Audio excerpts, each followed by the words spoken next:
Hello, my name is Joe Williams. I'm a urologist here at Idaho Urologic Institute. My understanding is that you have chosen to come to see us so that we can do a vasectomy. When a couple comes to this point, this is a very practical solution to the problem of fertility. It makes more sense than having the female of the couple go to the operating room for a tubal ligation. That is in the operating room with general anesthesia. A vasectomy is done in a clinic space with local anesthesia. There are potential complications, and we'll get through those. So our job when we do a vasectomy is to block sperm flow through each tube that goes from the testis, wrapping around the side walls of the pelvis and inserting into the prostatic urethra. We interrupt the vas deferens, the tube, on each side. So there's a tube on each side of the scrotum, one leading from each testis. There are a couple of approaches. Some surgeons and providers prefer to make one incision. I am more of a fan of making an incision on each side of the scrotum. The vas deferens sits in the back of the scrotum on the side, and to bring both into the front through one incision is a lot of twisting and turning. It's more expedient and I think comfortable for the patient to do two incisions. So the patient has done a shave at home. They come into our office. Then my nurse takes them and lays them on their back on an exam table in our procedure area.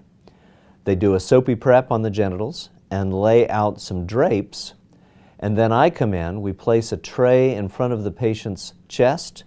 The hands of the patient are on their chest or behind their head. The patient can't see what's going on.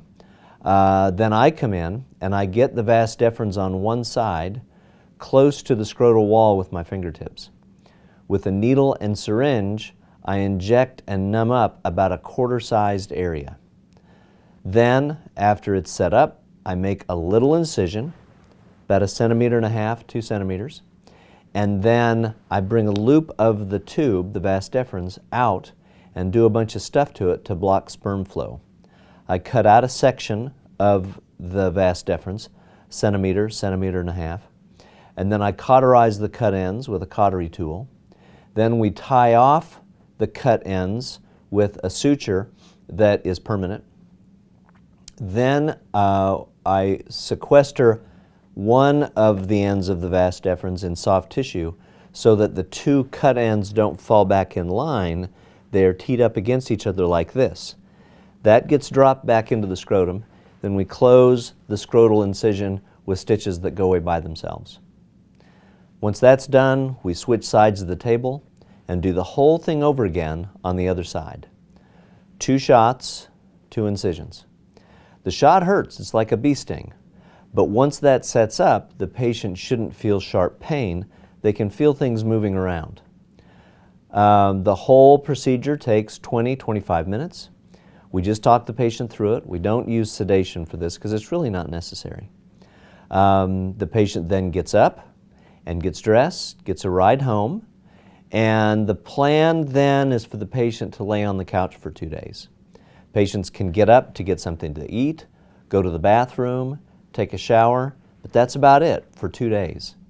For the first week, no heavy lifting, vigorous exercise, being in a hot tub, or swimming. The patient can shower as soon as they get home from the procedure.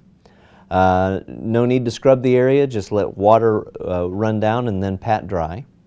There's no indication in this situation to have a specific bandage on the scrotum.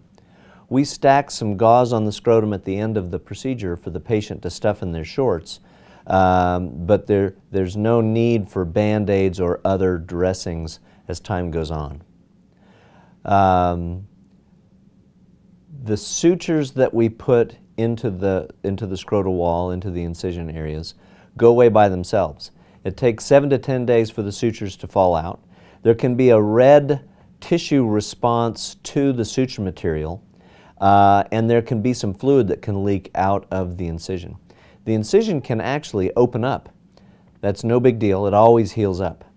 But all of that is to replace needing to dig around in the incision and cut out sutures later after the procedure.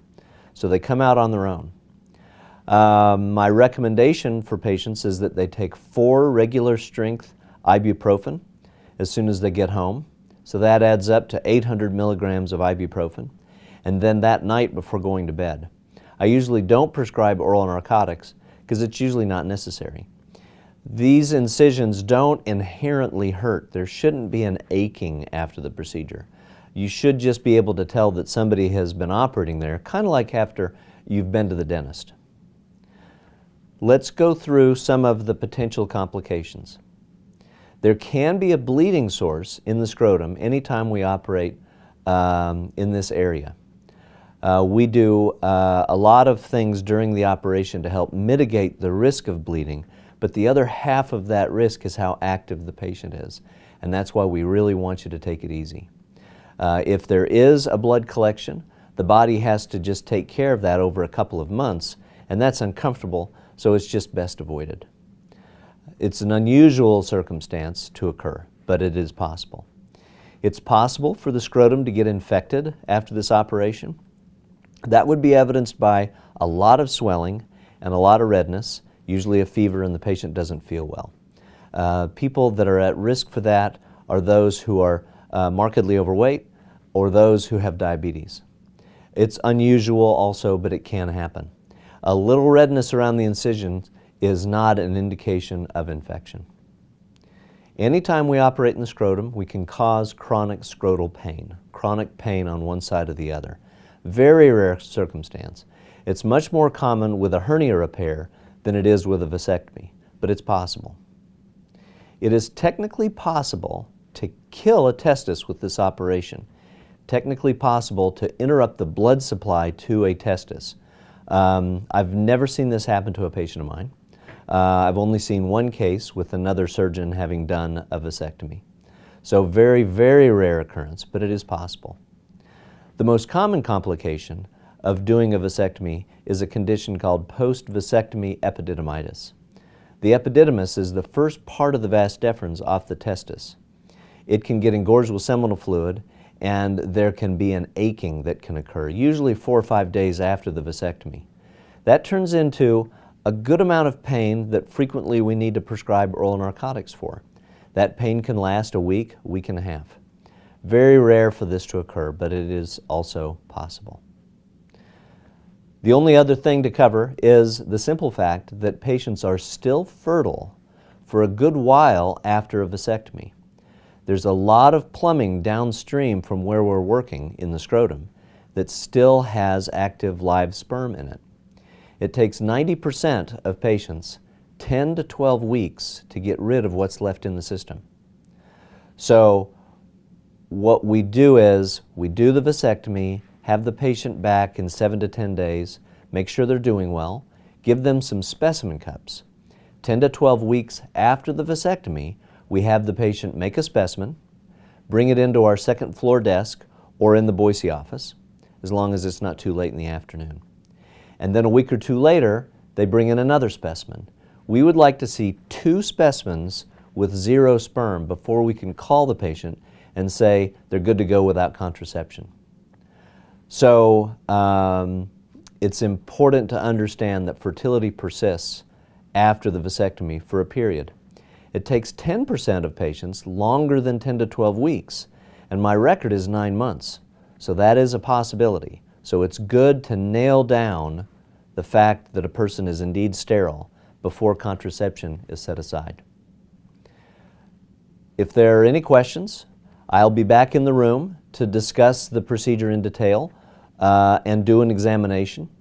There are some patients that actually don't have a vas deferens on one side. One man in 300 has this congenital abnormality. It is better to figure that out in the examination room and not on the surgical table. So I'll be back after you've reviewed this. Thank you.